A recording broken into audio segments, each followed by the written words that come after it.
Good evening, everyone. Welcome to the July 13th workshop for the Miami-Dade TPO's Bicycle Pedestrian Advisory Committee.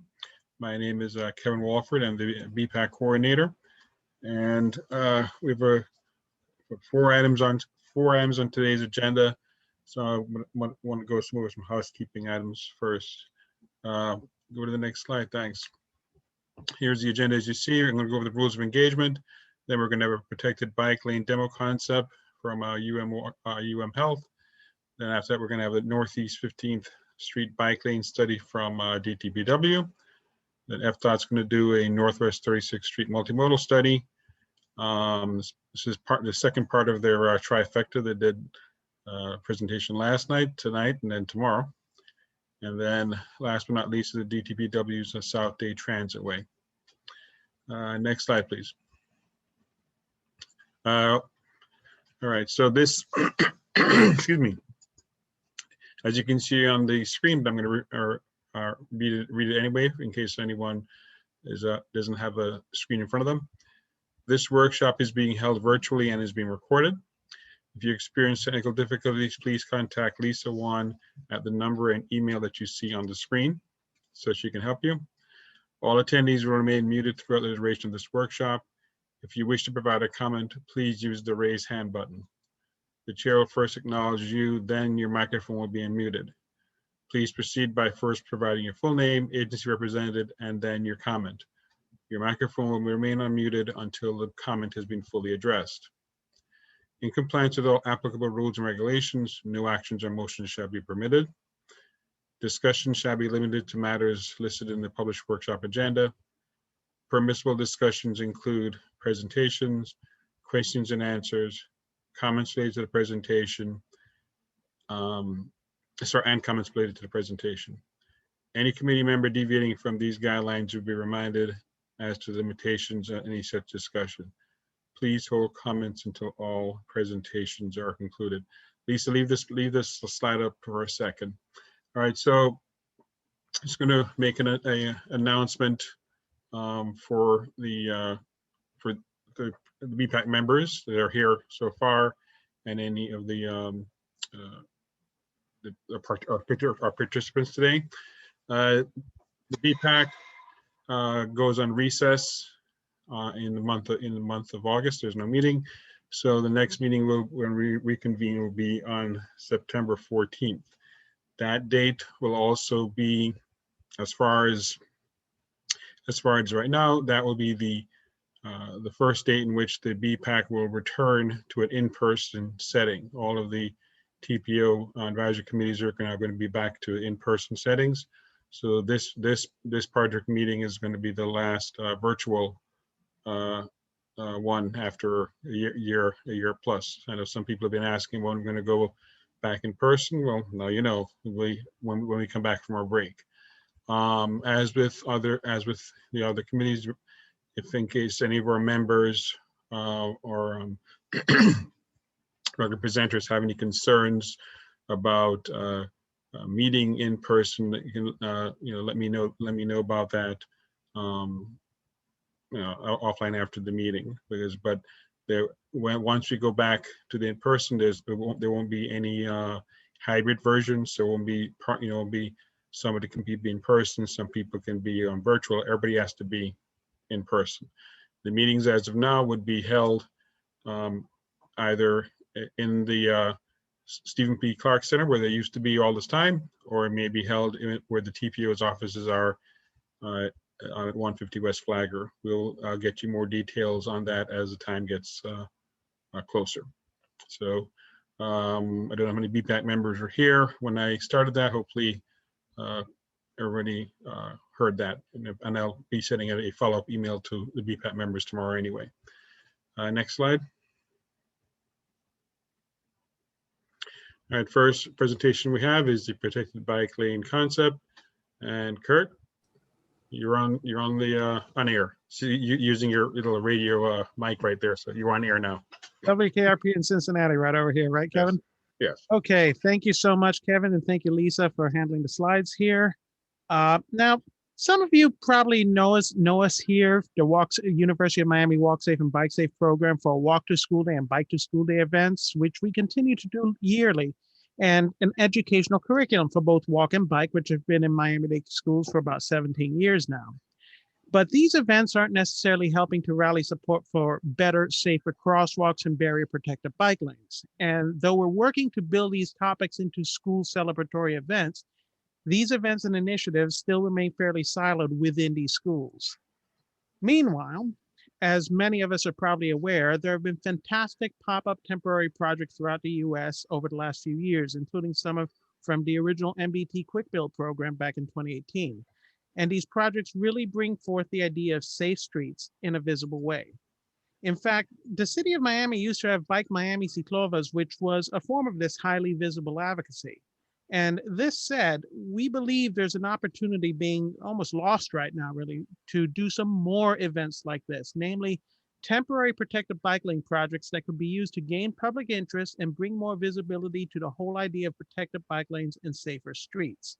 Now, for instance, just to give a very simple rendering example, here's an idea of what could be done to temporarily connect the gap in the Commodore Trail between McFarland Road and Main Highway using cones and cones alone. And as a matter of fact, I might add the 2010 Coconut Grove Bike Miami Days event actually bridged this exact gap during the Ciclova.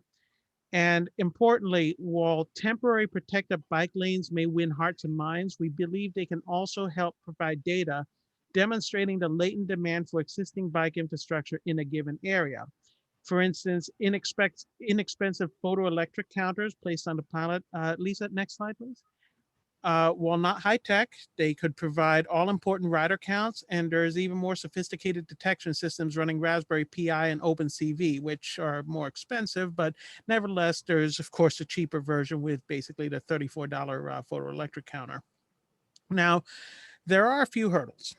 Funding, of course, is one of them, though we're aware of a People for Bikes recurring community grant, which is actually in a new cycle right now, and probably we're going to have to miss this one, for projects like this. It requires, however, matching funds, but it does directly cover protected bike lane and tactical urbanism style projects. And still, additional funding sources would still be ideal because not only is there the cost of cones, any MOT devices, really, you need MOT plans that cost extra, and these have to be permanent for Dtpw, and that's another expense in its own right. And it's a lot of expense for us as a nonprofit, but really pennies in comparison to a highway project. Now, on this note, it would be wonderful if there was a system like the original Quick Build program that would make projects like these easier to get permitted. And we're even willing to navigate basically the existing system to get something like this started.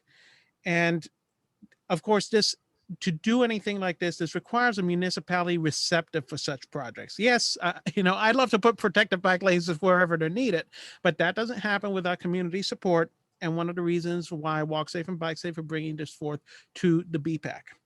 And finally, we'd also like to target corridors already identified in previous master plans. So this isn't just, okay, let's put it here and be done with it. No, we want to basically go over areas where gaps in safe bicycle infrastructure can easily be resolved with a protected bike lane demo, thus making it more likely for the temporary pilot to actually be used during its existence, and more likely for the data from it to be considered as part of future roadway improvements.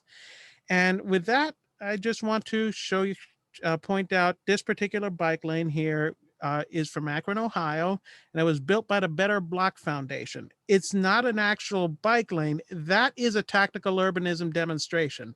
I heard from one of the project leaders on this in a seminar. I don't remember if it was which seminar it was, but the fact is that's green finger paint on the ground used for that couple-day demo. It's cheap, effective, and a greatly inspirational project, and we really need to have some of that here. And with that said, I thank you for your time, and I look forward to the BPAC thoughts, and I hope support to make projects like this a reality in our region. Thank you very much, Kurt. Are there any comments from the BPAC members or anybody else in the audience? Hello, can you hear me? Yes, Eric. Just a few things. I think we need to make the distinction between buffered bike lanes and protected bike lanes. I want to be sure everybody is clear that a protected bike lane has a physical barrier, like a curb between the traffic and the bike lane, whereas a buffered bike lane has a portion of pavement that's striped off, but there's nothing physically to separate it. Okay. Okay. Um, Sorry, I think Kurt was probably about to say it, but this one is protected in the way that it's parking protected. So the image that you see here, it appears to be a buffered bike lane, but then it's parking protected bike lane. Oh, I didn't see that. Okay, thank you. Yeah, no problem. Thank you, Tiffany. Yes, and then there's other things like what's being put on the Venetian, the zebras or armadillos. That would be could either be protected or buffered depending on how close together the obstructions are. Okay. Okay. Any, sorry, go ahead. And now there are three buffered bike lanes already in Miami. One is 152th Street, Carl Reef Drive, from 147th to 157th Avenue. This is with a combination protected bike lane and multi-use path on both sides of the road. There was one on 211th Street by the South Dade Regional Library, and they just installed one on 64th Street. So you've got several points around the county where you can see them in operation now. Thank you. All right. Thank you, Eric. Any other comments? Well, I'll just say this is Tiffany with FDOT. I think that this is, I mean, of course, a good idea. I love tactical urbanism, but we, especially with our higher speed roadways, we just have to take into account what is considered a safe facility on something like that.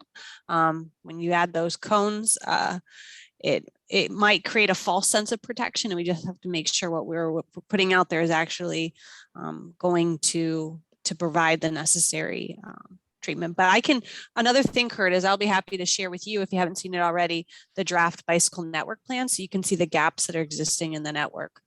Right. And to your point, Tiffany, and also to Eric's, I mean, these are, temporary plans up maybe a weekend, a week. The idea is, nothing like a high-speed arterial road, and especially something that could show, let's say, a gap in existing networks that could be connected with, by doing basically a demonstration project more than anything else. I think not necessarily a permanent tactical urbanism project, which I know is sometimes used to, let's say, narrow a intersection, for instance. But actually, just a temporary, what this could look like if there was a PBL. Hi, this is Julian with Miami-Dade County Department of Transportation and Poliworks. I think this is a great presentation. We definitely need this as part of the implementation of protected bicycle lanes in Miami-Dade County. Like Tiffany says, I think it needs to be highly contextual, and it makes sense to do it on some roadways. But I would advise to Kirk is really to try to, like you mentioned, to work more with the municipalities, have a plan, and then we can definitely at the county level help you out, get it permitted. But I think it's a great idea. Okay, is there anything other than the usual DTPW permitting? Is there anything specific that you would recommend, or just that system? Yeah, I mean, I can tell you it's not easy, because we try to do the what was it called? You mentioned it, the demo projects a while back. Quick build. And the quick build, and so we it would be good to have just more municipal support, more local level support, as you know, and I think the process would be something like you come to us, we'll give you some design guidelines, because at this point we actually have a lot of knowledge with this type of things. You know, have the city engineer come up with, you know, mitigation strategies, and then you can have an operational plan of how it will work. Like, for example, you mentioned the cones just now. I agree with you. That could be just a day, and it could perhaps it can have a police officer escorting the event, you know, and that's how you mitigate for anything, you know, any potential safety hazards, but we have to have that plan, and then, you know, it will be easier for us to walk it through the permitting process at the county level. Another thing that would really, really support the effort, if you wanted to see, my thought is that this tactical urbanism is to encourage the actual treatment to happen, right, in the long term. So making sure that you have clear evaluation strategy in place, so that evaluation can then go to hopefully support the implementation. So a clear evaluation strategy would be very, very helpful. So basically, so basically show what the counters would be doing. Well, not just the count. I mean, the counters will help, but you might also want to do some qualitative assessments or even quantitative of what it's doing to traffic as well. Yeah, we can't just look at this one. Unfortunately, I know we're BPAC, but we have to look at it as a combined, holistic view of what's happening on the corridor. The bike ped counters are, of course, very, very important to show, especially what you mentioned, latent demand. But we also have to always, because otherwise it will come back to haunt us if we don't take into account the vehicular impact. The more you measure, the better, you know. And if you have, you know, speeds, you know, information about speeds, maybe about commerce in the area, even the people's perspective, you know, safety perspective before and after. We did some surveying, for example, when we did the Southeast First Street project.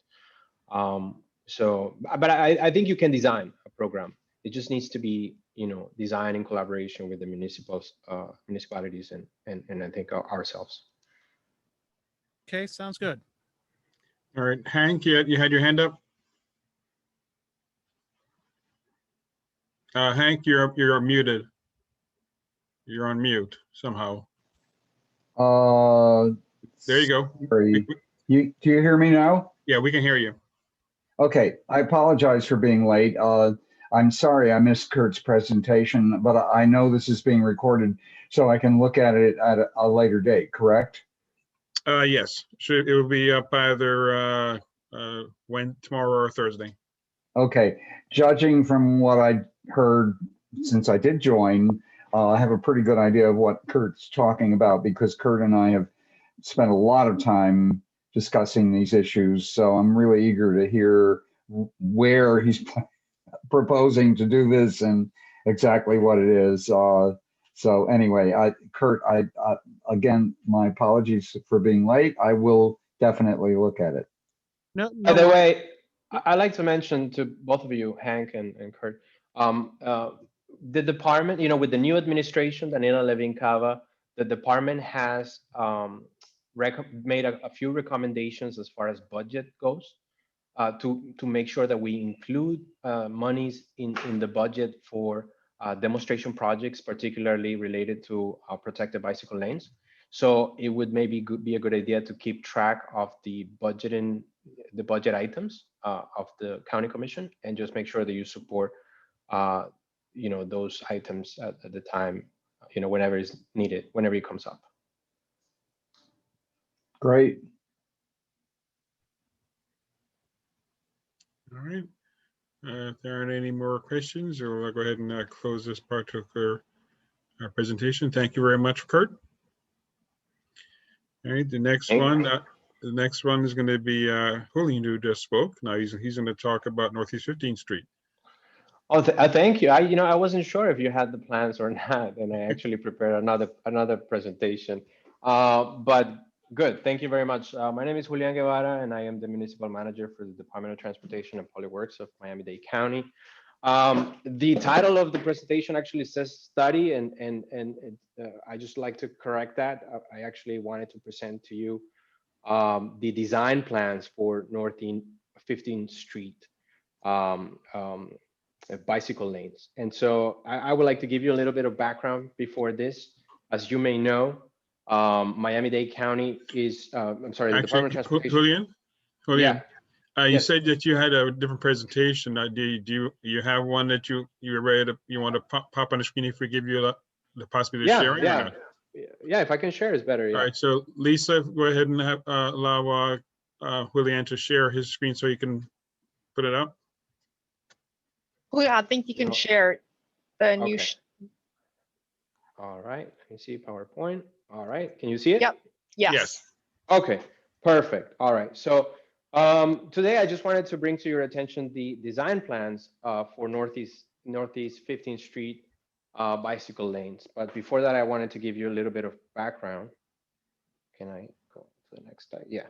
Okay, so as you may know, and as I mentioned, with the new administration, we have a bigger push for bicycle and pedestrian projects. Miami-Dade County is doing an effort to make sure that every roadway project that we do, it's looked at from the perspective of, you know, having more walkability on our roadways, prioritizing pedestrians and bicyclists, making the roadway more multimodal, just activating the public space in general, just to make sure that we also prioritize commerce and foot traffic to local businesses. And then obviously that we implement our Vision Zero plan, where we are trying to minimize the number of deaths and accidents on the roadways. And last but not least, obviously also the complete streets element, which is basically just ensuring that our roadways are accessible to all the different modes of transportation.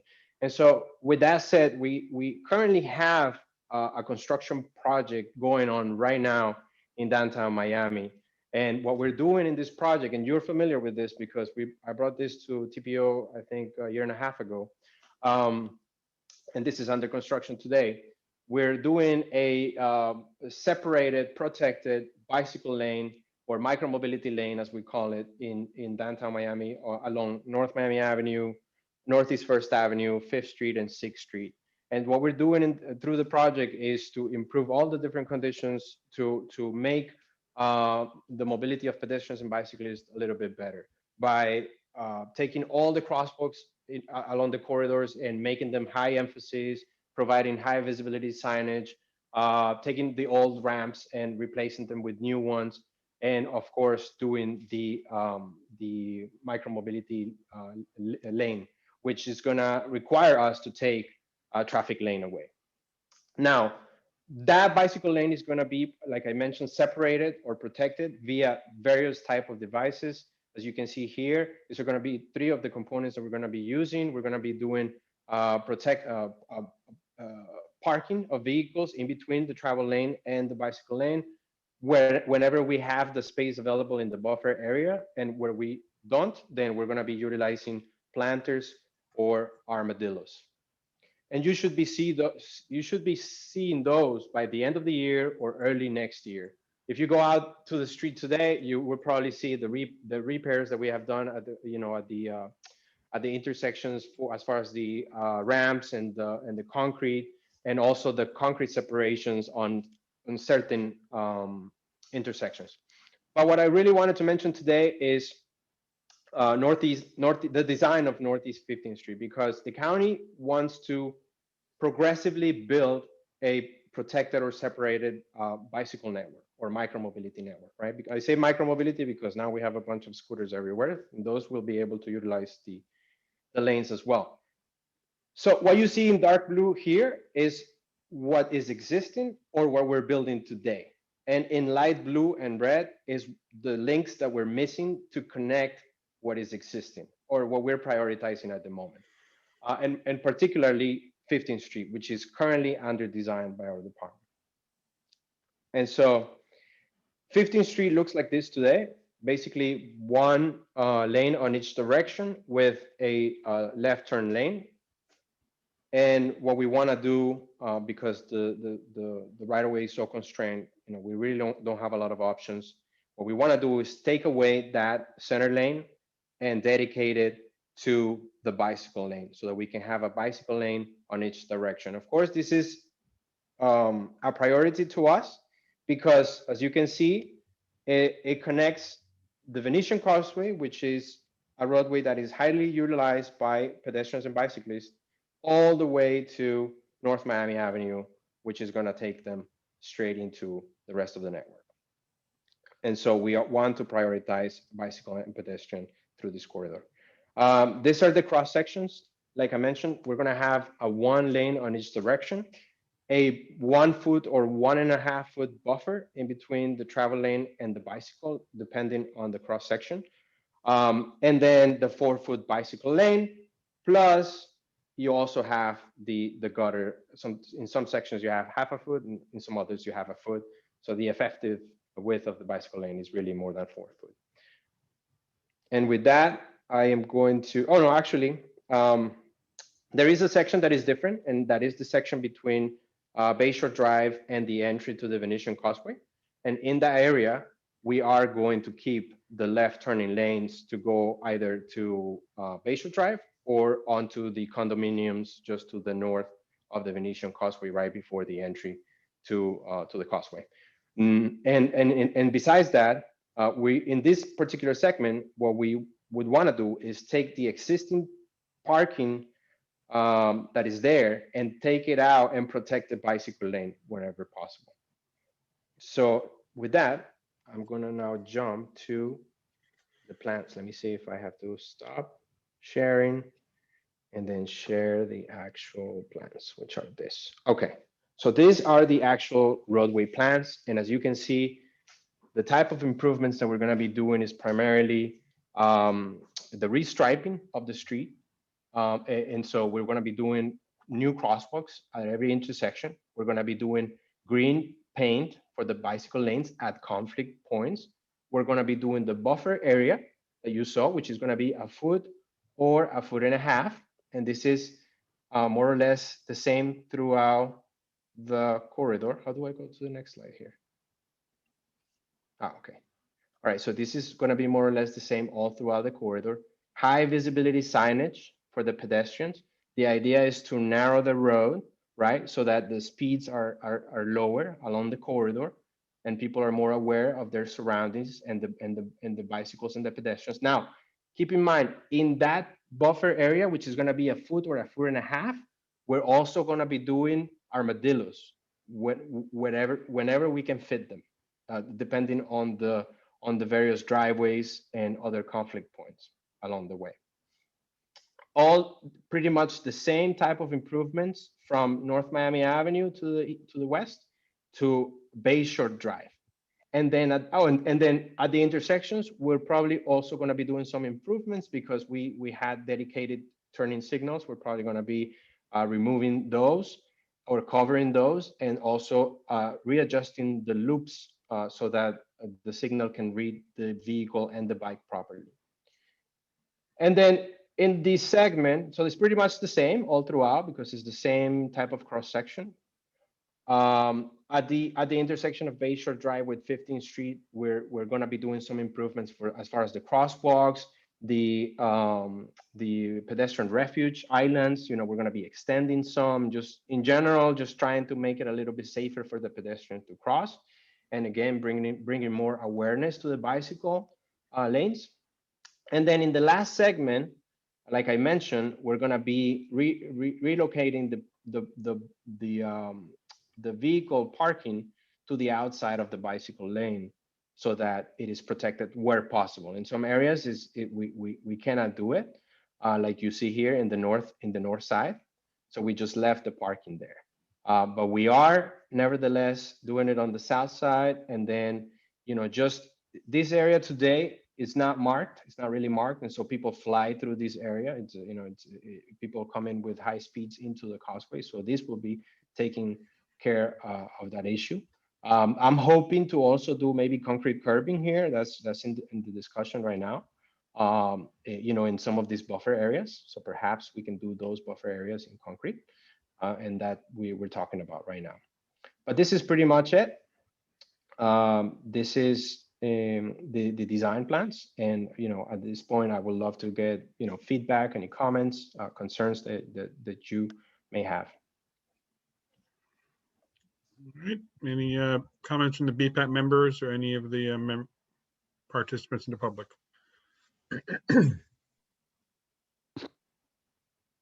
Go ahead, Hank.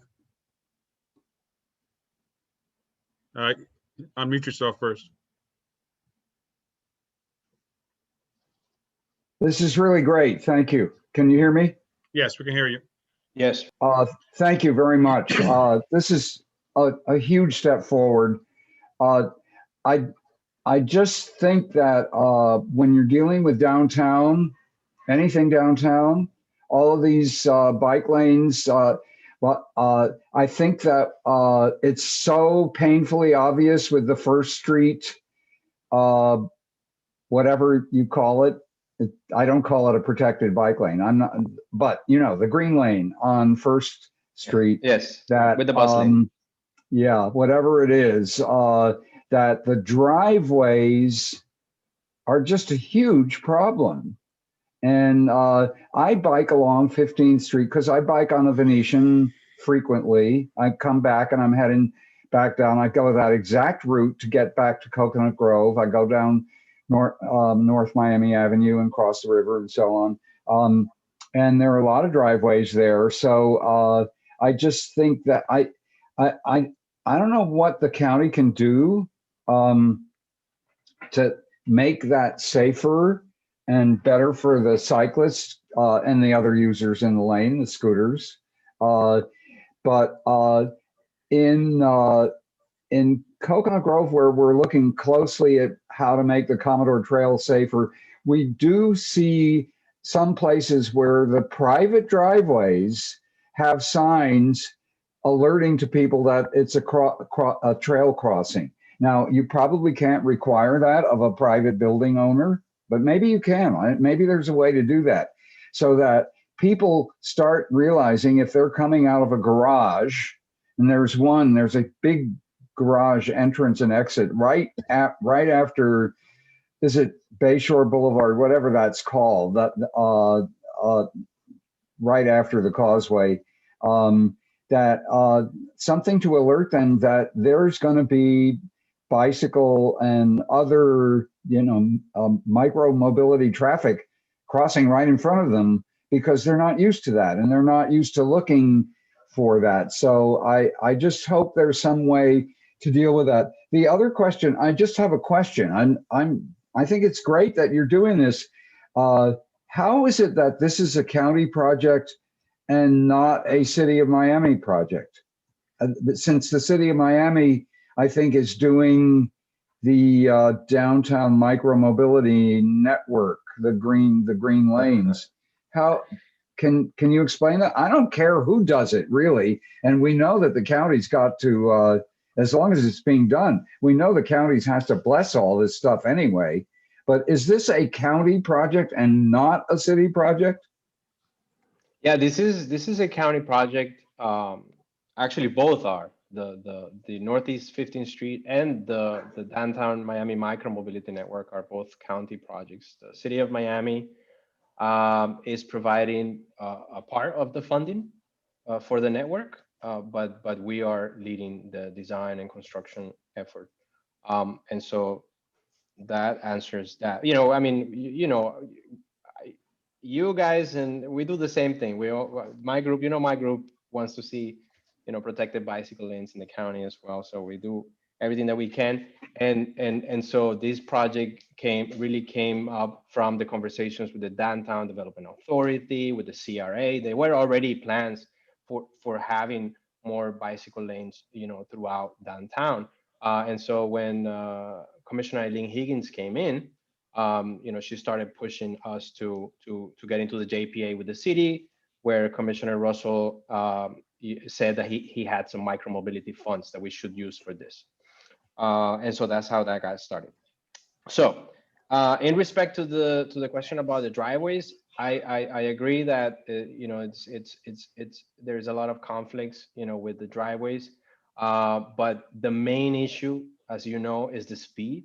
And so we're trying to address the speed issue I'm pretty sure once people get used to just slowing down and being more aware of the bicyclists, then I'm pretty sure people are going to start figuring out, you know, where to stop and what to do and where to yield.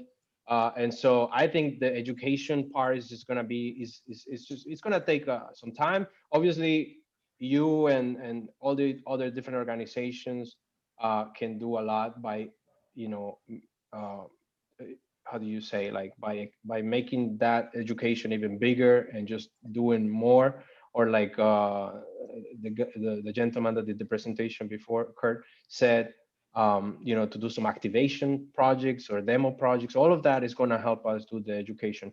From a design perspective, I think the you know, like you said, is private property. It will have to be something that the municipalities work with the developers on. But I can tell you, for example, I was looking at a residential project here in downtown coming up, the district, I think it's called, and the lady was telling me, oh, you know, this is going to be a project that is all for bikes, and it's going to be have bicycle charging infrastructure at the bottom. And so actually, these developers are taking into account that Miami-Dade County, with them, that, you know, at least this area, the city of Miami, is going to be more urbanized, you know, and so they're taking into account that, you know, the other modes are also important. So I think, you know, we will see changes when we start doing these projects. All right, Julian. Thanks. Mike, sorry, Mark from Pros, do you have a question? Mark I see his Haneke? question. It says, is it possible to make the bike lanes have more green paint instead of just conflict points? I mean, we have looked at this, you know, several times, and the answer is that we have to be realistic in the sense that somebody has to maintain these things, and the green paint is very expensive. And we have seen that, you know, you actually accomplish the same by just doing the paint at conflict points. And so this has become a standard by FDOT already. And so we're just started to do the same thing. Because at the end of the day, if we can put more bicycle lane at conflict points in more roads, then I'd rather do that than just do one road with all throughout green bike lanes. Well, and sorry, this is Tiffany speaking. Hopefully over time too, because one of the issues is the cost of the green paint. It's incredibly expensive. So hopefully as over time, as more and more vendors start to have the product available, hopefully there's some competition that will lower the price, because right now it is incredibly expensive. Yep. Yeah. One other thing I was going to mention, great job, great presentation. One thing I was looking at, because I'm starting to review some of the documents for Biscayne Green, and I noticed the downtown micro mobility network just misses the connection to the Biscayne Green project. And I know that that's going to probably create a lot of pedestrian and cyclist demand on that. So just like thinking ahead, I know we can talk about this, you know, at a different meeting, but thinking about how we can connect the downtown mobility network to the Biscayne Green project, which is led by the DDA. That's all. Okay. Yeah, no. And you know, like I said, we want to progressively grow the network. So our idea is to continue adding segments to the project. Because right now it's just literally the plan is one block short pretty much. So we're very, very close, just not there. All right, Curtis, you have a question on in the chat. You want to ask it here? Oh, well, I can ask it here. Excuse me. I was a little bit curious, Julian, in regards to the north side of the Northeast 15th Street treatment between Bay Shore and the Venetian. And, I see that a horizontal deviation as in, Yeah, you're talking about the parking, right? Yeah, I'm talking about the parking Yeah, on the north side. Yeah, we wanted to do protected parking there as well, but then from the engineering perspective, like when you go from one leg of an intersection to another one, you have to have like there has to be a level of deviation for the straight line. Like it cannot be, you know, like depending on the angle, it can make it unsafe, and so it wasn't possible to align that properly. That's interesting, because I'm looking at the curb and such. Now that I see it, the right turn looks like it would be the biggest problem, really. Okay. Oh, there is actually one thing that I wanted to point out to your point about driveways and such. You know, the greater the setback, the safer it is, basically. But of course, you're not really working with a great amount of setback here in the first place. Yeah, it's very constrained right away. Well, and also you have to think about visibility. If a car is rolling forward so that they can see around a corner, then they're going to be rolling in front of the bike lane and probably blocking the bike lane. So you got to think about visibility and making sure they can be visible without rolling onto the bike lane. It looks like they have a good couple of feet there between the pedestrian walkway and such. But I see what he means about the actual angle that it comes in. Yeah, actually, I asked, you know, I say why I wanted the parking on the outside, but the engineering team told me it wasn't possible from a safety perspective. Interesting, considering that it creates yeah, automatic door zone. Yeah. It's a problem everywhere. People just have the habit of pulling up out into the street and then stopping and looking. Happens everywhere. Happens on Old Cutler Road all the time. Yeah. I was actually, we're also considering doing the armadillos on the parking area as well, because I can see how the vehicles may get into that space, you know, the 3 feet buffer.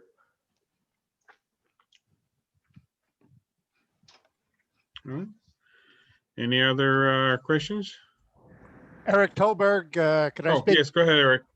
Okay, yes, that's one of my comments was that you might consider a curb or something like the armadillos, but it would be better if it were linear alongside the parking on the south side east of Herald Plaza. Can you hear me? Yes, we can hear you. Okay. To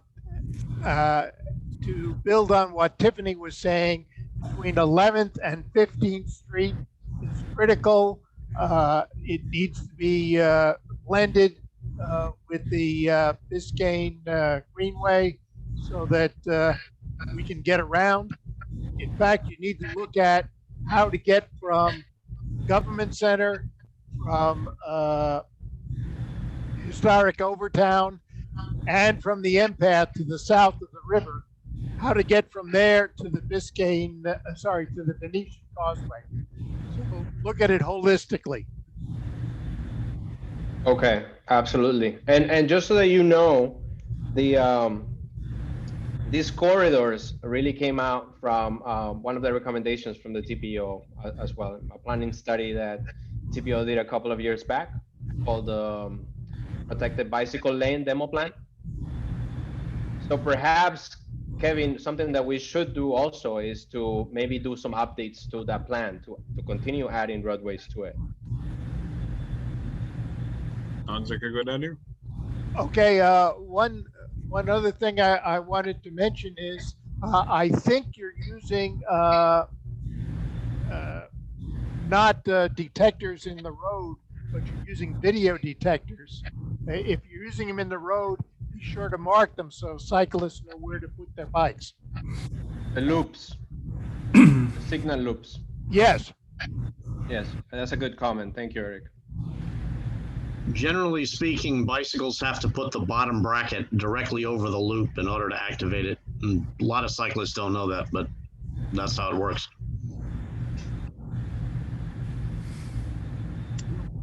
Thank you, Mike. Any other comments? I didn't see anybody's hands raised and everything. So, all right. So you gotta say something, Carlos? I saw your mic came on there for a second. All right. So thank you very much, Julian, for your presentation. And now we're gonna go next to the FDOT's Northwest 36th Street multimodal study.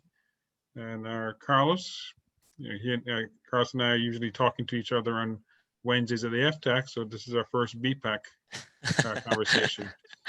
But we'll talk tomorrow anyway, right? Yes, we are, as you pointed out earlier, it'd be the trifecta. We we had the opportunity to present to CTAC last week. Today we're with BPAC and we're going to do FTAC. And I think that's a good segue into the presentation here, because this is a planning level assessment and it's multimodal in nature, as the title suggests. I'm going to get into a brief introduction in the interest of time, and I'm going to pass it on to our consultant resources, Daphne Spanos, in a few minutes or so. But let me move on to the agenda. As I mentioned just a couple seconds ago, we have our consultant resources present, and we're going to give you a little flavor of some of the potential solutions that we're looking for at this quarter. Obviously, we want to give you the flavor on the bike and pedestrian side. I also want to point out that the department has actually spent some considerable resources on the public engagement side for these planning level assessment projects, given the fact that the project is a pretty tough assignment. It's really almost 9 miles in length. It's multimodal. Again, it's planning, unlike our friends and partners I just presented a few minutes ago from Dtpw. It's planning level. We're a few steps before we would potentially get to a design phase to see some of our recommendations into fruition. But let me move on to the agenda to the next slide and tell you a little bit about where we are. Just giving you a little bit of history. This planning level assessment started out in April of last year. We gave notice to proceed to our consultants in April of last year. We already had the opportunity back then in September of last year to hold the initial public engagement activities, and you're going to see why the public engagement is a key component of the this planning level assessment, because as I mentioned earlier, again, it's a pretty lengthy quarter. Back in September, we had just completed our existing condition analysis, inventories, and so forth. And now we're at the point where we have some proposed alternatives or a broad range of solutions for the quarter.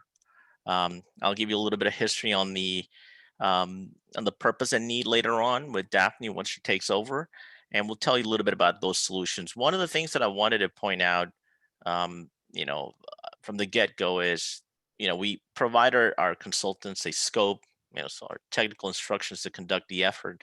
And at this stage in the process, we outlined several strategies, very broad, and we're going to give you, as I mentioned, a flavor of those potential strategies in the form of typical sections or cross sections, just to give you an idea of what we're looking for.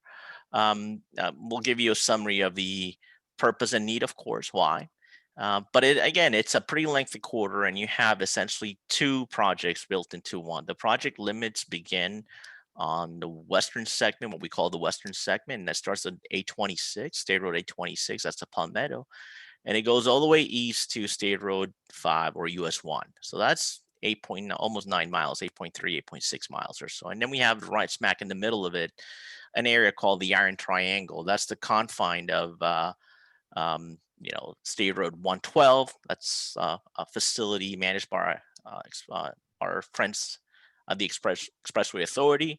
You have Lejeune Road, you have obviously 36th Street, you have US 27, Okeechobee Road. So you have that right smack in the middle. We'll give you a little bit of a sampling of a previous effort from our agency, from the department, as it relates to the Iron Triangle. But mainly, as I said, you're going to see some potential solutions on the eastern segment of the project. That's 42nd Avenue to US 1, and we'll get into that in the next few slides or so. Next slide, please. I always, make it a habit to remind our audience as we're moving forward in what stage of the project delivery stage we find ourselves. And it's, just to give you an understanding of the department and our agencies conduct business and deliver infrastructure projects, right? We're at the planning stage, with the planning level. We heard from our friends from Dtpw, as I mentioned, proposing some design solutions. We're not there yet ourselves. We're gonna hopefully, it is a hope, of course, that we'll see some of the recommendations implemented at some point in the future. And I also remind our audience to the public outreach or public engagement that we conduct at every step of the way, and that's what you see on the very bottom of that slide here with that purple arrow, just to make sure that everybody understands that we go out to our community, our stakeholders, and committees like this. In fact, I think, Kevin, just to your point earlier, it's been quite a while since I presented a BPAC. I believe the last time I was presenting to this committee was back in 2018 or so, and I presented the multimodal facility up in the Golden Glades. In any case, moving on to the next slide, we have the project map, I believe, and we have, again, we've broken up the limits of the project with what we call a western segment and then an eastern segment on both ends. So on the western segment, of course, you have the Palmetto. You have a major economic engine represented by Miami International Airport. And then once you go to the eastern segment, you see a different classification, different speeds on the roadway and the facility. Different makeup communities, of course. On the eastern segment, you have City of Miami, unincorporated Miami-Dade. On the western side, you have Virginia Gardens, Miami Springs, and this little sliver in and around the Iron Triangle that touches up on the city of Hialeah. And then obviously way out west, you have the city of Doral. But in any case, next slide, please. Just wanted to point that out and just to remind you about the purpose and need of the effort itself. And at this point, I'm going to turn it over to our consultant project manager, Daphne Spanos from EXP. Thank you, everybody. Hi, I'm so happy to be here, Daphne Spanos. I'll continue where Carlos left off here. So the purpose and need of the study, what is the purpose of this Northwest 36th Street Multimodal Corridor Study? It's to provide multimodal improvements to forecast future needs and to balance out all these improvements also with freight mobility. Because on the western segment, particularly of the corridor, there are significant or higher levels of freight traffic than on the east. And that's happening because MIA, Miami International Airport, is an economic engine in the area. And there's a lot of truck traffic to and from the airport to Doral to 826, as many of you are familiar with. So the needs of the study also are to achieve system linkage. This route, 36th Street, connects to 826 all the way in the middle. It connects to Lejeune and 112, and then further east, I-95 and then US 1. Also to provide capacity improvements, if possible, to look at transportation demands, social demands and economic developments. How can any of these solutions provide economic benefits? Also to look at how it can complement other modes of transportation, including bicycle, pedestrians, and transit. Also safety, we did a comprehensive safety analysis along the corridor to look at what are the safety issues and how can this study come up with improvements to help address safety and roadway deficiencies. How is this roadway comparing to what is mentioned in the Florida Design Manual, which is the governing manual for the state roadway. Next, please. So as we go along in this study, we're always looking at a no build or do nothing alternative, to build alternatives, and then a TSM&O, or Transportation Systems Management and Operation alternative. So the standalone TSM&O alternative is not limited to those kind of features just being implemented in that alternative. It can also be embedded as well in the to-build alternative. And this right here is a list of strategies that we're looking at. Some of them relate to bicycle, pedestrian, like bike priority signals, car share, bike share, paved warning strips. Some of them relate to transit, like transit queue jumps, transit signal priority, as well as freight signal priority. So again, there's kind of a bank of strategies, TSM&O strategies for the different modes that we can try to implement along this corridor. Next slide, please. So right here, we're just going to give you a little snapshot of some of the information that we've collected along the study that we've also been documenting and showing to the public. So there are high bike pedestrian crashes in the western segment. Again, the western segment being Palmetto Expressway to State Road, Lejeune, State Road 112 area. Milan-Dade Road is a high bike ped crash area, segment or location. And then in the east, you can see with the green dots, there's a lot more bike pedestrian crashes along the east. And that probably would be expected because the transit usage there, people are probably getting off and on the bus at the bus stops and crossing mid-block, and in doing so, there may those crashes may be happening. So because of all these crashes, especially in the eastern segment, there's possibilities here to address some of those deficiencies, such as buffered bike lanes, shared use on multi-use path, providing the bike lane between the parking lane and the curb and mid-block crossings. And you'll see some of these concepts later on in the potential typical sections. See, we can go right ahead. So in this effort, we have looked at numerous previous studies and master plans and bicycle pedestrian plans, probably 30 to 40 years worth of previous studies. And this map here is showing you what we've documented from those previous plans in terms of the bicycle and pedestrian needs. So bike facility improvements have been documented in the west part from Milan-Dade to Curtis Parkway, and then pedestrian facility improvements as you head further east around that Iron Triangle interchange area, which we're calling 112 36th Street and Lejeune. And then in the eastern segment from Lejeune all the way to S1, you can see a numerous amount of bike ped improvements that have been identified in master plans. So this is the City of Miami Bicycle Pedestrian Master Plan and the Miami-Dade County Bicycle Pedestrian Master Plan. We can move to the next one.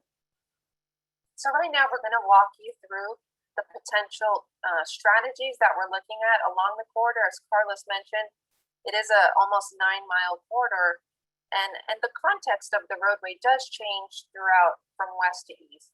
So we're going to begin our journey here in the west at the 826 Palmetto, and this is 36th Street from 826 to the bridge over FEC Roadway Hialeah Yard. So as you're exiting 36th Street, you may be familiar on the right-hand side or the south side. There's some hotels. On the left-hand side, there's some restaurants, car dealership, and then we get to the Turner Gifford Knight facility, as well as the fire station and the Public Works Department on the south side. So right here, there's 6 lanes of traffic. The speed is 40 miles per hour. There are bike lanes and sidewalks existing. Now, the bottom typical section shows you a combination of strategies that could be applied standalone or in combination. So something that we're looking at here is the potential for freight priority signal. Could be either on the interior lanes or on the outside lanes. Another option is to look at business access transit lane on the outermost lane, either using the existing outside lane or even widening to accommodate that. And then multi-use paths, expanding the sidewalk to provide for that multi-use travel on both the north side and the south side.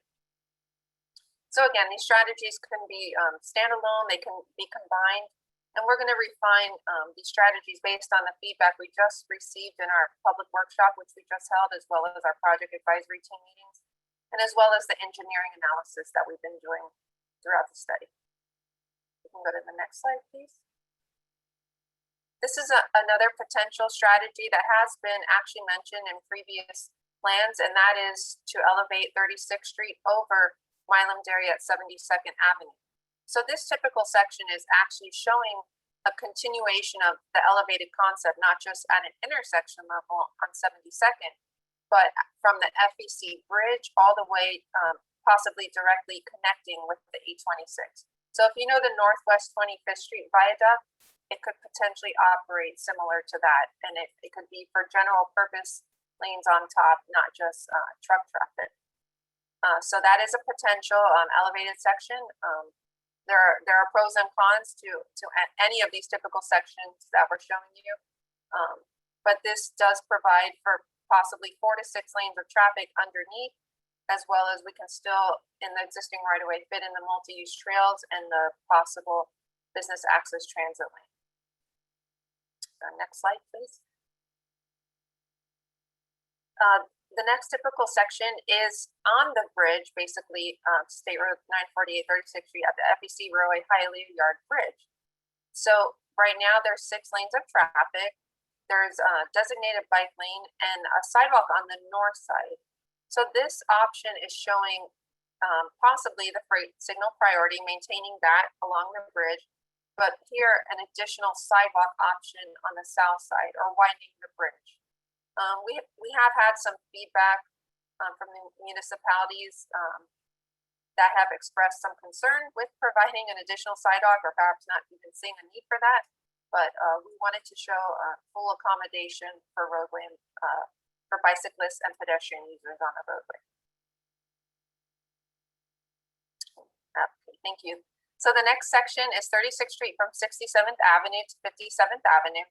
So here we are in front of Virginia Gardens and Miami Springs. And again, we're showing the continuation of the freight signal priority. And we did hear some feedback also from the municipality about perhaps shifting any sort of dedicated or space for trucking on Perimeter Drive, which is sort of functioning like that right now. But they wanted to see that away from 36th Street and on Perimeter Drive. So we're showing that here. We can also maintain the multi-use trail on the north side. And then there is the possibility of having it on the south side as well. Now we know that there is a noise wall along this portion here. It starts, midway through this portion. So that 15 feet there, or the 30 feet on top of right of way, you see there, that green space, that is county right of way. So if we were to do any sort of multi-use trail, there's a possibility that we have to look at doing some sort of joint partnership with the county to allow for that to fit in there. Next slide, please. Next slide, please. So we just wanted to highlight that in our previous research, we did notice that there is a perimeter trail in the TPO's plans. It has been identified. You can kind of see, I know it's a little bit tiny to see that dotted green line from Curtis Parkway, where there's a little one circle down to 2 and 3. And that portion goes along 36th Street, kind of on the west side of Miami International Airport. So we felt like if there's a potential to provide a multi-use trail on the south side, that would be a nice way to connect to that already potential perimeter trail that has been documented. Next slide, please. So as we go along in the typical section here, this is between Royal Point Sienna to 37th Avenue. And here we're approaching that intersection of State Road 112, Lejeune, and 36th Street. Now, what we're showing you here is an adjacent or parallel study that the Florida Department of Transportation has recently wrapped up. It's called the Iron Triangle Study. And what it's showing here is a new ramp flyover from State Road 112 to 36th Street to replace the existing ramp, and that would bypass the Lejeune Road intersection. So this is something that our study is working in tandem with to look at how our study would possibly incorporate the concepts from this Iron Triangle study. We've heard a lot of commentary on these concepts. It is an adjacent study with other project managers of DOT managing it, but we're trying to work in conjunction with that effort to see collectively if any of these improvements can move forward. Again, collectively with 36th Street. We can go along to the next slide, please. So now we're getting into the eastern segment. So again, this is from Lejeune Road to US 1. So we're about 3.5, 4 miles of 36th Street here. In this segment, 36th Street does vary between 4 lanes and 2 lanes. And what's interesting to note is presently, the traffic volumes seem to sort of indicate that the 4-lane section could possibly be accommodated with the 2-lane section. We're still refining that analysis to see if that could possibly work, but there is possibly an opportunity for lane repurposing. Again, we're not advocating saying we're for or against this or promoting it, but we're just introducing the option that possibly lane repurposing could be achieved on some of these 4-lane sections of 36th Street, where it varies between 4 to 2 lanes. So here, the lane repurposing, if it's a potential option, it could provide an area for a transit lane, a buffered bicycle lane, or on-street parking, or a combination of those features. And as with anything else in life and on these studies, potential trade-offs are involved, right? If we provide something for one mode, it might be a sacrifice or a trade-off for another mode. So right here, you're seeing from 37th to 17th Avenue, the possibility of taking that outside lane and converting that for an off-peak parking lane.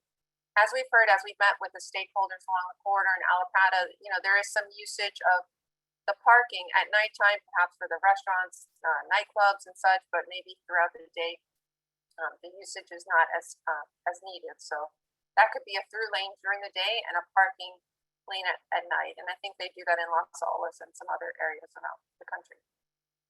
We can go to the next slide.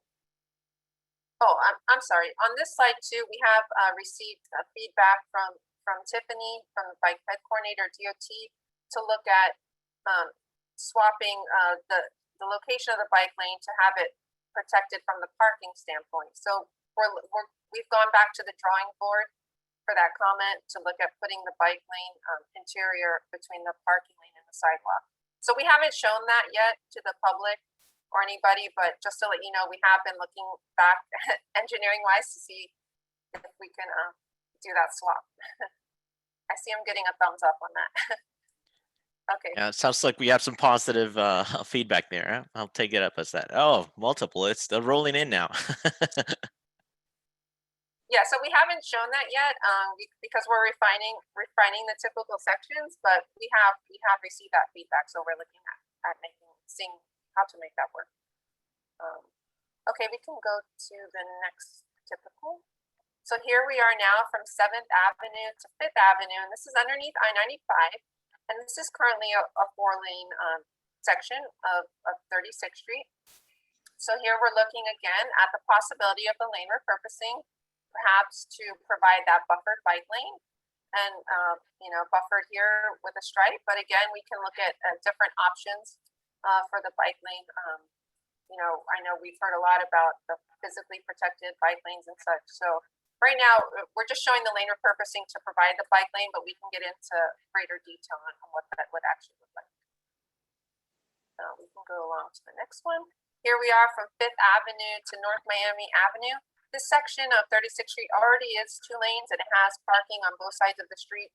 So we're not necessarily proposing any potential changes here, but we do see throughout the corridor, as mentioned from those bike ped crashes, that we want to look at the mid-block crossing opportunities, providing a safe place for people to cross midway. Excuse me. And then we have one more typical here, the last little piece here from North Miami Avenue to State Road 5 US 1. And again, there is a potential here for lane repurposing. However, driving this corridor today, that intersection is quite congested, and future traffic we predict to 2045 shows a lot of these intersections, will show congestion as well. So whether or not there's lane repurposing here, it remains to be seen. But if there is, there's the potential to continue that on-street parking concept and have the mid-block crossing opportunities. So again, these are a lot of potential strategies. We've shown these to the public. We've done some polling. We've gotten feedback on them. And we wanted to show them to you today, again, knowing that probably, you have some input, probably there's some refinement that we are going to be doing looking ahead. But that's what we've been showing up until now. And then I think the next slide, we have the schedule. So the schedule here is we just wrapped up, as mentioned, our corridor workshop number 2 and our project advisory team meeting, which I think some of you have been involved in. And right now we're looking at the traffic forecasting, seeing how some of these concepts work in the year 2045 and how they work engineering wise, how the intersections work. We're going to come back to the public with those results at the end of August or early September with an alternatives corridor workshop. And then we're going to have a final workshop in November and finally wrap up the study at the end of November. So that's our study right now. And I think if anybody has questions, comments, input, we'll be happy to entertain those. All right, Daphne, I believe Eric Tolberg raised his hand. So Eric, go ahead with your question. Thank you for the presentation, by the way, both of you. Thanks. Yes, a few points. One is that the perimeter trail is critical in connecting the Ludlam Trail with the Miami Intermodal Center, the MIC, and the Miami River Greenway. That's a really important bicycle pedestrian connection. But I have ridden on the Northwest 36th Street north of the airport, and there's quite a dangerous situation. There are bike lanes from Northwest 74th Avenue, just east of the Palmetto, and they go all the way to 67th Avenue. And after that, they become wide curb lanes. And that is really worrying because you're sharing the lane with other vehicles, and they don't realize that you're supposed to be there. And then the wide curb lanes disappear and there is nothing. And it is very important that all throughout the corridor, you have at least a 6-foot sidewalk on the side of the road. I know many people say you don't need it, but many people ride bicycles. If they don't have a car, they ride a bicycle, and to get to places on the north side of the airport, you're not going to ride on the other side of a 6-lane highway. You've got to have a sidewalk on both sides of the street. And I applaud you for considering a sidewalk over the bridge.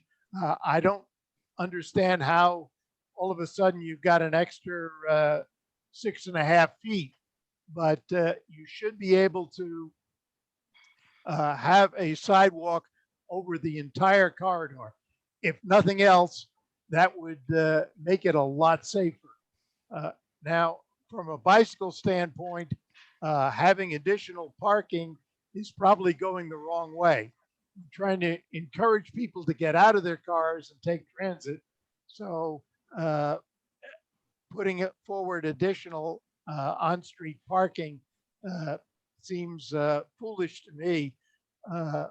I realize that some businesses and things need to have people to pull up to the front of their businesses, but see if there's some other way that parking could be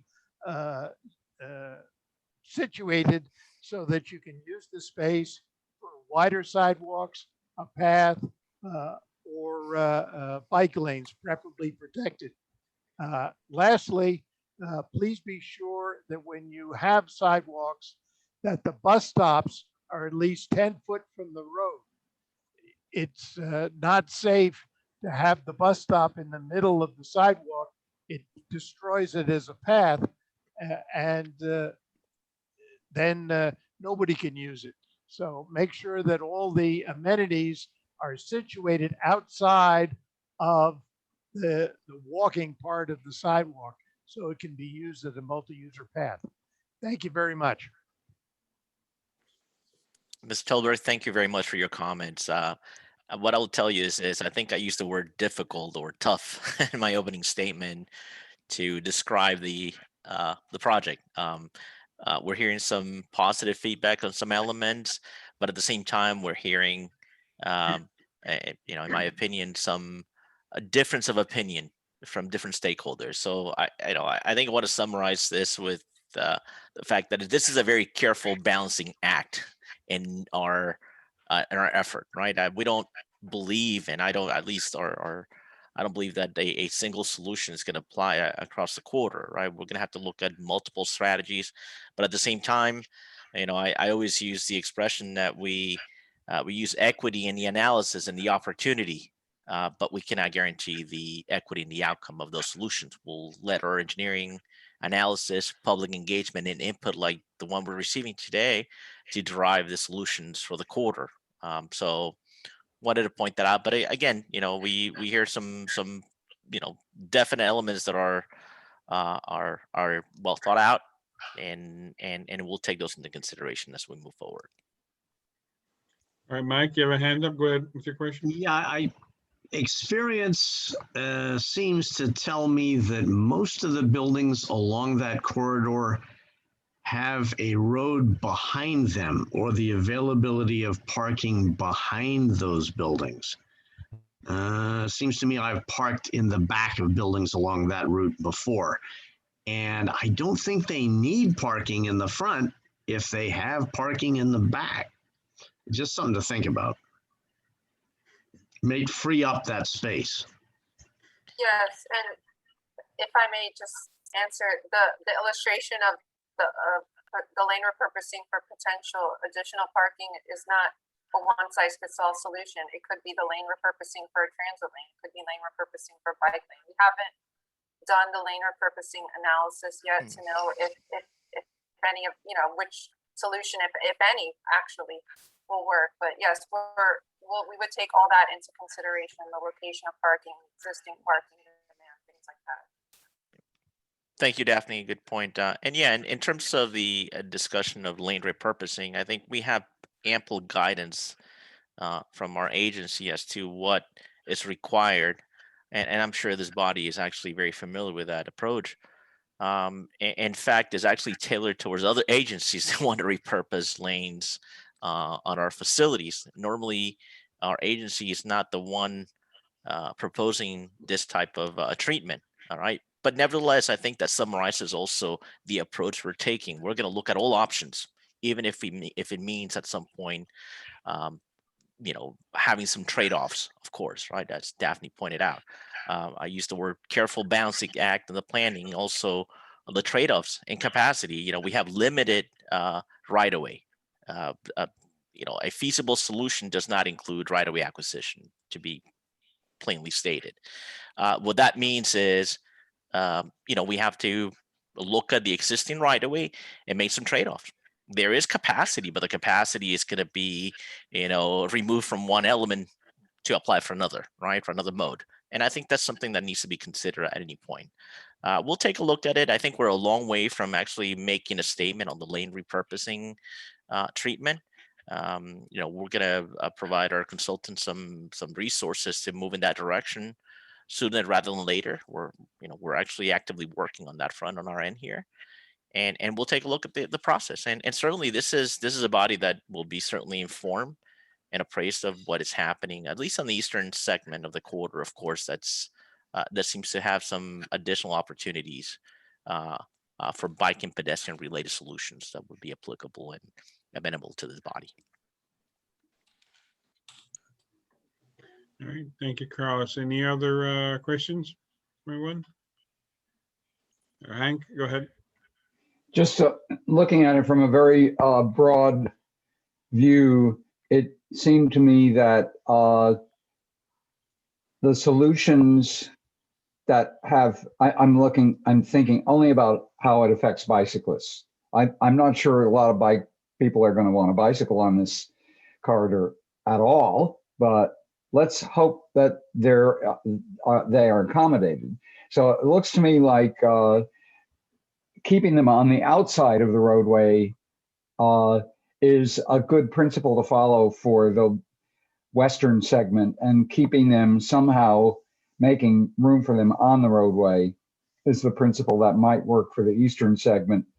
But it looked to me like, unless I'm wrong, there's no accommodation for bicyclists in parts of the eastern segment at all. So I just think if your basic principle is keep them on the sidewalk or whatever, the path, whatever you're calling it, away from the traffic on the western segment, but make room for them on the eastern segment.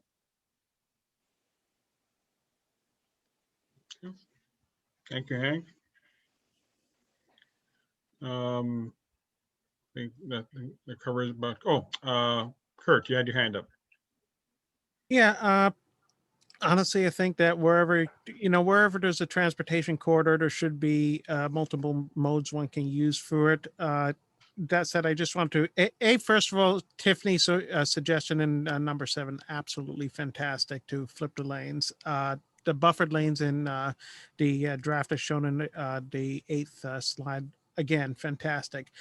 My concern, similar to Hank, is the basically multiple use path, MUP, as I usually call them. for both people walking and people cycling. It showed, I think, 16 feet for that section. And honestly, that's just opening it up for conflicts between, you know, people on foot who are a lot slower moving than people on bicycles. So with 16 feet, I would think that there would be at least an opportunity to create a certain amount of separation for both corridors, even if it's on, let's say, the same grade. Okay. Comment Fine, noted.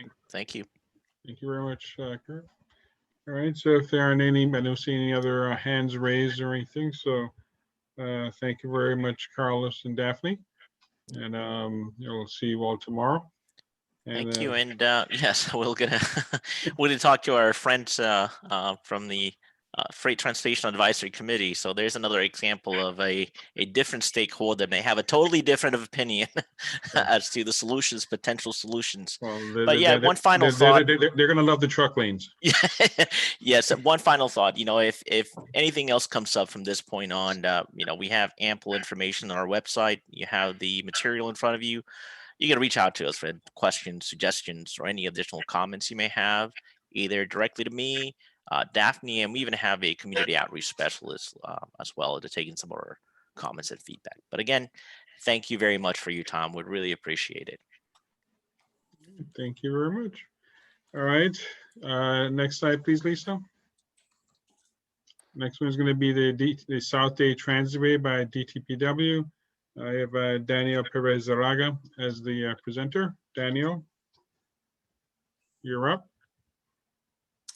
Before we go to Danny, my name is Gregory Harleston. I'm the Construction Public Information Officer for the project, which Danny's getting ready to walk everyone through shortly. I just wanted to take the time to introduce some of the team members who are available to ask any questions you might have. From Dtpw, we have James Sumoski, Bassam Moibed, and Gil Rakishpal. Representing the construction firm OHL, we have Jonathan Benaroche and Gustavo Concha. And Danny from Perez will be giving the presentation, joined by Angel Chavaria from Parsons and Ralph Ferrer from Curtis Rogers. And I'd like to turn it over to Danny now, who will walk us through it. Thank you, Gregory.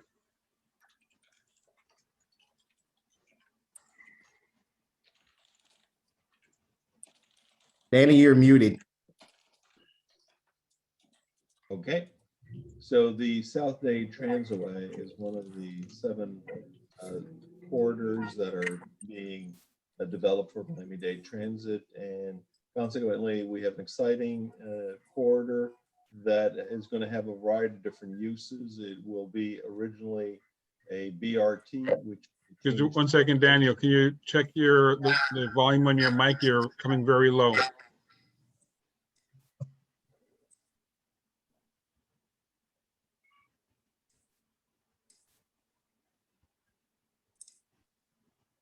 Can you hear any better now? Yeah, a little bit better. All right. So the South Bay Transaway, as I have begun to say, it's one of the corridors that Miami-Dade County is developing, and the corridor is along the US 1 corridor, starting on Dadeland South, working its way down to Homestead. It is a bus rapid transit that has the capability to be able to expand into a heavy rail transit.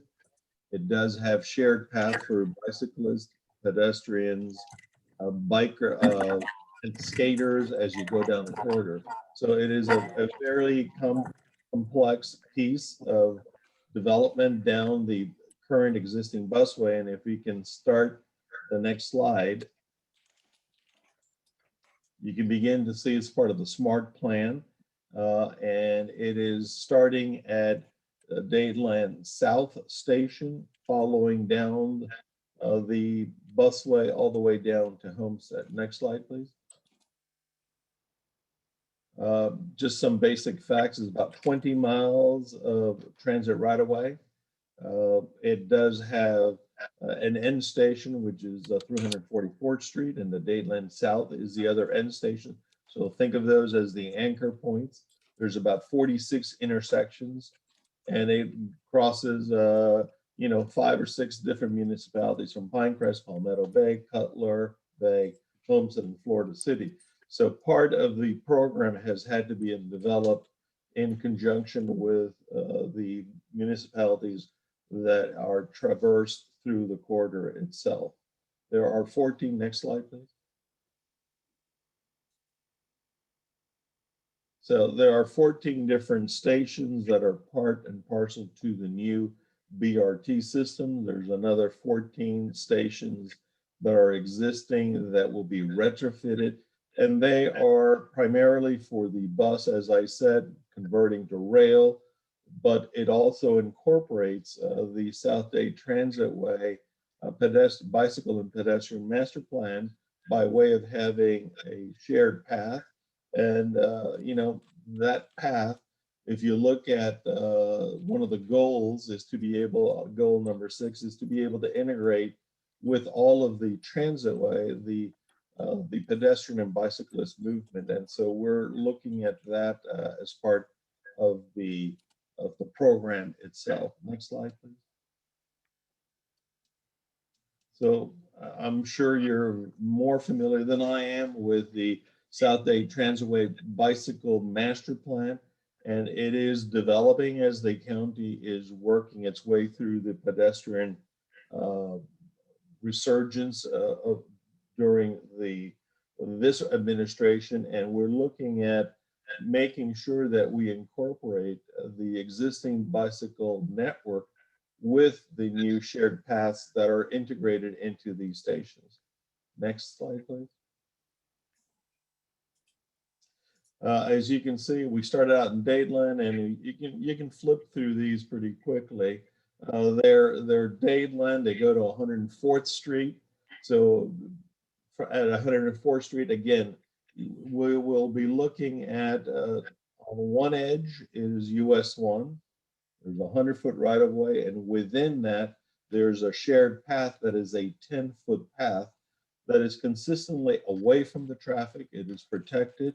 It goes through, it's dealt with at the intersections. And you really are looking at a corridor that takes you safely down all the way through the whole network and the corridor itself. You can stop, you can ride the bus, you can move yourself from a bicyclist standpoint along the corridor and then connect to the different portions of the network that the county has for transit. You can move through the next slides, please. So, I mean, it goes down to 168th Street, where there will be a park and ride facility that again has an integrated station within it. The pathway continues through that park and ride facility. It's a multi-level facility, but we're sensitive to make sure that that shared path is never really impacted. It goes through, and you're able to now change modes of transportation if you wish. You can go through the next slides. It goes through Cutler Bay, it goes through unincorporated Dade, and it goes directly down to Homestead. So it is a 14-station impact on the community. We believe it's going to be very positive, very iconic. It will replace the busway today with very contemporary, modern, usable stations that are flexible enough to be able to adapt to heavy rail transit on grade should the ridership hit 35,000 passengers a day. So that's the threshold that we're all looking for. If once the ridership hits the 35,000 max from a passenger standpoint, we will then be moving towards a heavy rail transit system. Next. So in essence, here's what they are. They are stations that have now a vestibule, a formal vestibule. The vestibule has areas that are protected for your ATM and your ticketing. You now have an air-conditioned vestibule directly in line with the station proper itself. It is a station that accommodates not only the bus rapid transit piece, but it's also designed to extend and become the HRT. You are going from about 100 and some feet to close to 400 square feet. Will the new stations have electric bike charging stations? That is the question. We are going to show you the different areas, and I don't believe that we have incorporated the electric bikes, but that is a good comment to be able to have that in the future, and it can be integrated now. Now is the time to be able to bring up all these issues. So if we can go to the next slide, please. So in essence, these stations, if you see them, they're sized to be able to handle 2 articulated buses each way. And the shared path, as I said, is always on the inboard side. It is the protected side. It is the neighborhood side, or is the, if you go down from 104th all the way down, you'll see some of the retail in there, but they are protected. The mature trees that Ralph will speak to later on from the landscaping, we're making sure that there is enough shade, shadow for the pedestrian, the bikers, the skaters, whoever wants to be able to use that path, but they are protected.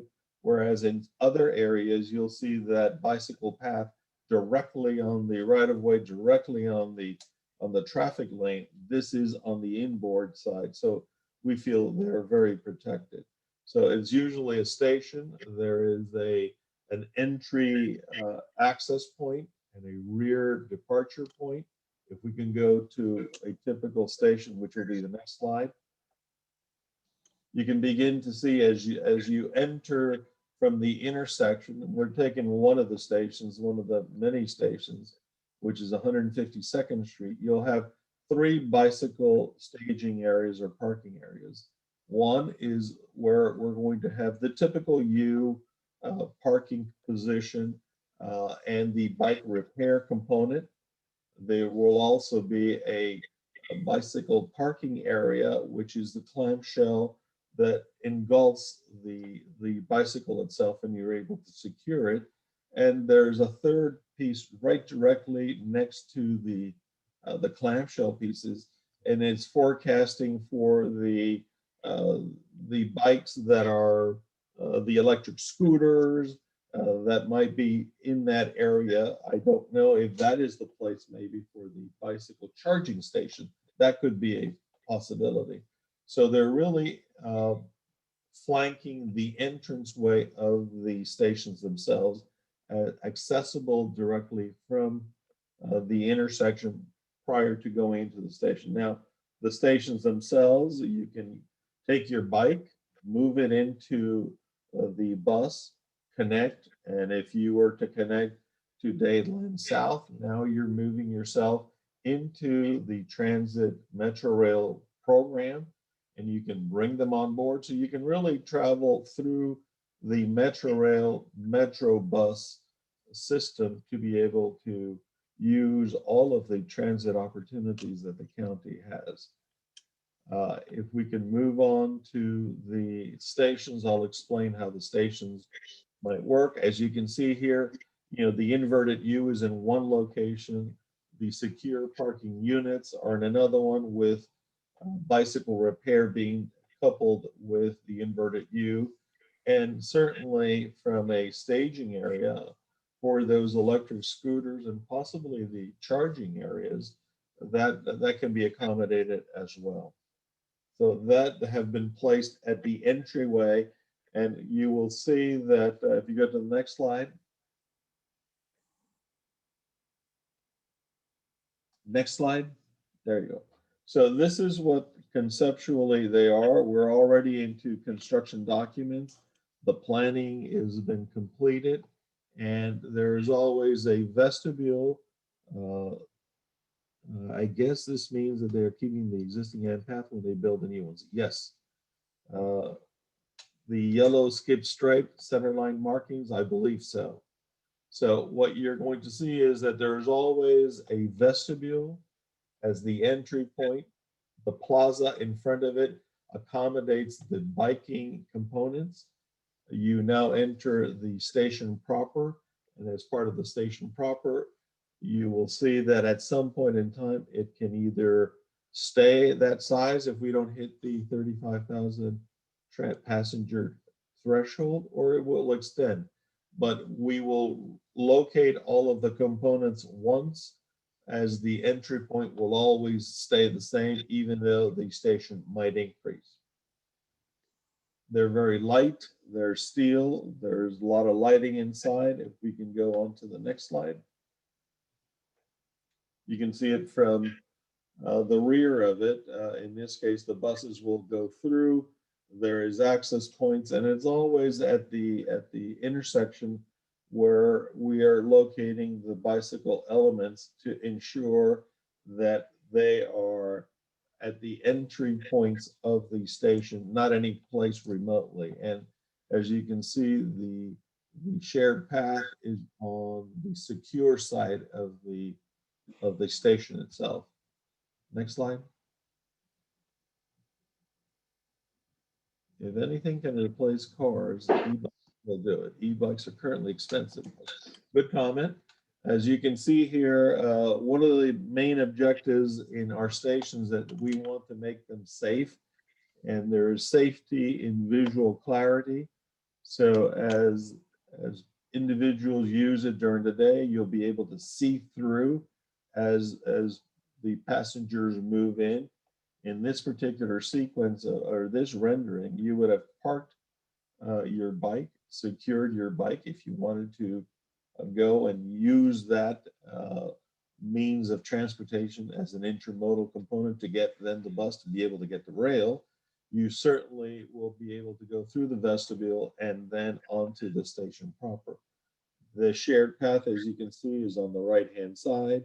And as such, there is mature trees that we're trying to save and then augment to make sure that that path has not only the safety, but the shading and the natural event as you either bike, skate, or walk is a pleasant one. Next slide, please.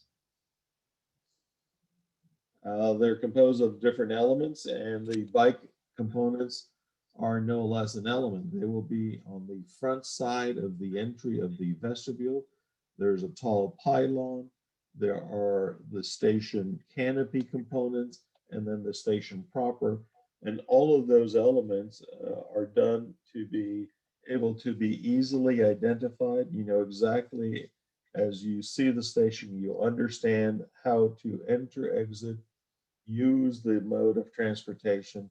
And that, because of a kit of parts, is what allows us to the future to be able to expand it. Next.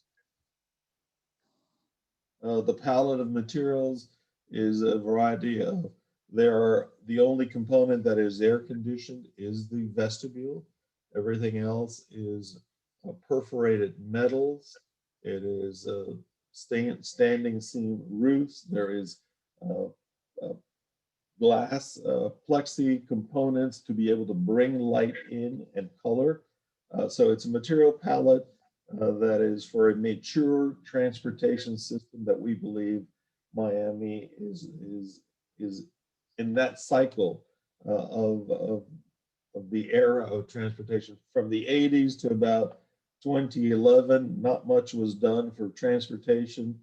I think the new generation of transit stations that were developed for the airport, that's the new language that is being forecast for all of these transit programs. Next slide, please. At night, again,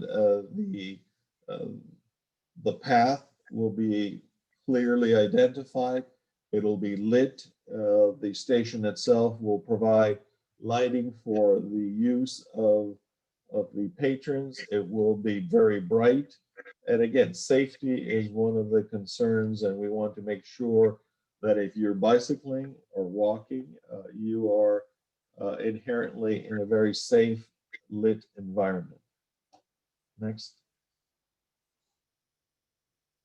Just as if you were to take your bike or wanted to bring your bike through the vestibule, you would go through the vestibule and into the station proper itself and be able to bring it on board.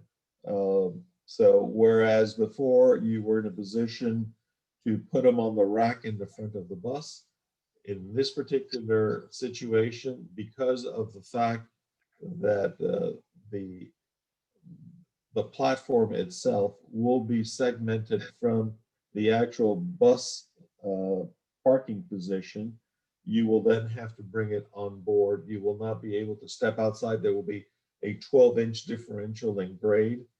So you will not be able to put it on the rack. You will have to be able to take it inside through the vestibule and into that.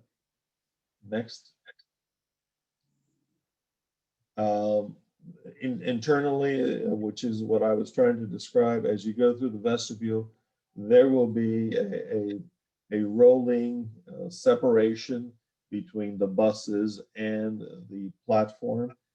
So as a rider, whereas you might drop off your bicycle, park it, lock it, you can take it directly and move into the mode of transportation, or actually go through and be able to move with your bicycle into the transportation bus network. Next slide. On 168th Street, there will be a parking garage. It is part of a neighborhood. There will be a shared path through the station. And, you know, even as you go through the corridor, the integration will be such that that shared path is that 10-foot walkway that we will be using and inserting not only next to a station, but through a parking garage, park and ride feature. Next slide. As you can see, the shared path is right adjacent to the right-of-way. It is integrated into the ground floor, where they will have the same features: the bike repair piece, the U, and the clamshell pieces, as well as for the scooters. So not only is it being done for the stations, but also in an integrated station with a parking garage, it will be integrated as well. Next.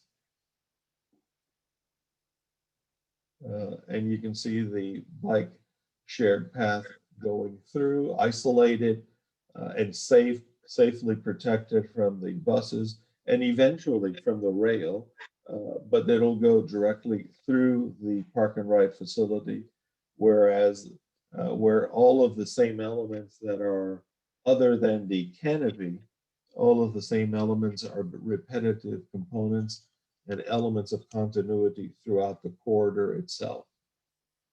Next. That shared path will be going right through, even in a night setting. We hope to have it illuminated enough so that it does have that capability to be able to be used safely and efficiently, even though this parking garage has 640 vehicles parked on it. We believe that the shared path is an integral part of that. So there is a possibility you could use different modes of transportation to get to the park and ride, to bring your bicycle, to take it on board, to be able to move north or south and be in a position to now use the multimodal elements that are available in Miami-Dade County. Next. And again, the shared path from a standpoint is integrated into even into the parking garage facility. Next. I think Ralph is going to talk a little bit about the station landscape and how it's integrated for use by the ridership, particularly the bicyclists or the pedestrians or the skaters. Ralph? Thanks, Danny. Ralph, before you get started, do you all want to ask questions for each of your presentations, or you want to wait till the end? Wait till the end. Okay, all right, go ahead, Ralph. Okay, thanks, Danny. And really, just to pick up what we were striving for here is to pick up on Danny's brilliant use of materials and the open and airiness, and for the landscape to really complement it and play off of that. And what we did with our design was it was driven through a thorough analysis of the station surrounding context, the circulation, the heat island, the historical and existing vegetation, and of course, resiliency and sustainability into the future. And what we're proposing is a native plant palette of trees and shrubs that are responsive to the location, to the surrounding vegetation, the station architecture, and the circulation. So we considered shade for the pedestrians and cyclists circulating in and around the station and along the shared use path, views for bus riders and cyclists, and that experience of even motorists going by, and how they look in and see through the angles and openings and view sheds that feature a textural quality and form and colors true to the place and local landscape, complementing the architecture and really that experience along the surrounding roads and the paths. So we're here really to enhance it. And much of the proposed landscape will provide pollinator habitat as well, creating nectar resources for pollinators. In the sense, the BRT stations will serve as islands or stepping stones, not just for the birds and pollinators, but for the cyclists and pedestrians. They'll serve as oases of sorts. And really the goal is to complement and soothe that circulatory experience. In the end, the stations will be emblematic places along this corridor that reflect their own identity tied to the seamlessly to place, and serving as a really essential transportation hubs with nurturing landscapes that suit people and the environment. And that's the ultimate goal here with our landscape design and really the architecture of the station. If you go to the next slide, you can see what a typical plan of Southwest 152nd, which is a station at Southwest 152nd Street. And go to the next slide. And here you can see an example. So the landscape is responsive to each site uniquely to the station, to where we can accommodate it and provide safe access, clear visibility, as Danny was mentioning, and shade for the path as much as we can.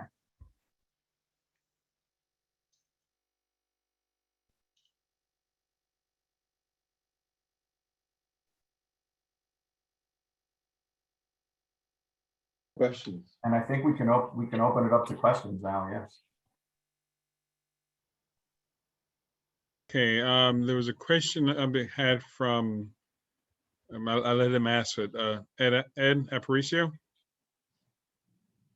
Hey, thanks, Kevin. Appreciate it. Great presentation, guys. I was just curious, with these platforms, at least the example that you showed on Southwest 152nd Street, it seemed like we had designated crossings for people that want to access the station near the Southwest 152nd intersection, and that makes sense. But I'm thinking about people that are, say, arriving at that location and their intention is to continue walking south. It seemed like the only access point or the only designated crossing was at Southwest 52nd. Do you guys incorporate crossings for pedestrians that might want to head south, or at least design it so that you might discourage people from making a crossing at any other point? Because if their desire is to head south, like many people that make illegal mid-block crossings, they may not want to walk all the way north to that point to cross to get to the shared use path to then walk south. Angel, do you want to answer that? Sure. This is Angel Parsons. Thank you for the question. So obviously this is a very long corridor, it's 20 miles long, and there are 14 of these BRT stations that we are designing and going to be constructed. So each of these sites, we look at the intersection and we look at the pedestrian flow in the 4 legs. And for instance, if there's no sidewalk or accessibility from the east, we usually don't provide, crosswalks from that quadrant, if you will. So our main focus is basically to provide continuity to the current or the existing sidewalks and share use path within the 46 intersections that along the corridor. So in addition to that, one of the concerns is how do you how do you bring to a focus the entry point of the station itself? And the entry to the station point is usually right at that intersection. It would probably not work very well to have people crossing over at other points, because then they would have to walk all the way out towards where the vestibule is located to be able to enter it. So by designating the vestibule at as close to the intersection as possible and allowing then the user to be able to either walk or be dropped off or bike to that designated area, that discourages then people crossing over. I mean, it's going to be quite difficult to cross 3 lanes at each before you hit the median on US 1. So I think from a safety factor, as Angel's saying, I think we're designating the intersection as the point of entry to the station proper itself. Got it. Thank you, guys. All right. Any other questions? Eric, I see you have a bunch of questions. So I'm going to hold you to the end. Hank, go ahead. I just have a quick question that has, I think a lot of the accommodations for bicyclists look pretty good, and that's my lens that I come to this with. I was very involved in BRT planning in the San Francisco Bay Area many years ago, and a big question that came up was whether the buses would have priority at intersections. And there was discussion of the buses having some kind of automated signaling device so that they would trigger the traffic signals and they would be able to go right through. And when we were looking at it then, we were saying we wanted that to happen. We wanted the buses to have priority because we wanted people to view those buses as being a lot faster and more efficient than cars. So I'm just wondering, is that even being considered here? Hi, Hank. This is Angel again with Partners. Yes, that's one of the project goals. One of the objectives of this project is basically, as you said, this is a bus rapid transit corridor. So we are installing gates, 2 of the 4 quadrants, basically to prevent traffic on the cross streets from entering the intersection. And all 46 of the intersections are going to have the gates as well as traffic preemption. So which that means is basically the buses are going to be outfitted with a transponder that's going to signal the intersection in advance, so that by the time that the bus reaches the intersection, the cycle of the green cycle will be allow the bus to bypass the intersection. The gates will be lowered, preventing traffic from crossing. The bus will cross the intersection, and then the gates will come up, and the traffic signals will basically revert to the regular cycle. So that is part of the objective of this project. Great. That sounds great. Thank you. All right. I see that on the chat that Mark Heine made a good point. So I guess on any of your future presentations for this project, you probably want to make sure that the shared use pass, they have a center line marking in them. So right there on his Mark Heineke's commented 724. All right, Eric, go ahead with your questions or your comments. Okay. Yeah, I have quite a few. First, as you said, the empath must be maintained throughout the corridor or South Dade Trail. There are some spots where it's only 7 feet wide. It should be 10 foot throughout. Those spots are usually behind bus stops.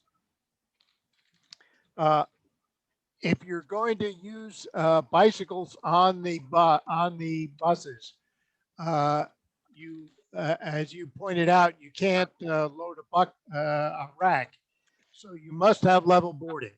I understand you're going to do that, but there's a lot of things other than bicycles. You have to consider wheelchairs. You've got mobility scooters. You've got people who are carrying their own grocery carts if they're going to some distance to go shopping. You've got people going to the airport that'll have luggage. You've got probably scooters and other things that may be on there. You've got a lot of things other than bicycles that you've got to plan for. And the only way you're going to be able to accommodate them is to have an open area at the entrance to the bus. That's much like a Metro Rail car that has no seats in it that can be adapted for bicycles or wheelchairs or personal mobility scooters. Those are the kind that old people ride. You've got to have an area that's adaptable for everybody, and it should be large enough to take a couple of wheelchairs, a couple, 2 or 3 bicycles, and maybe a personal mobility scooter all at the same time.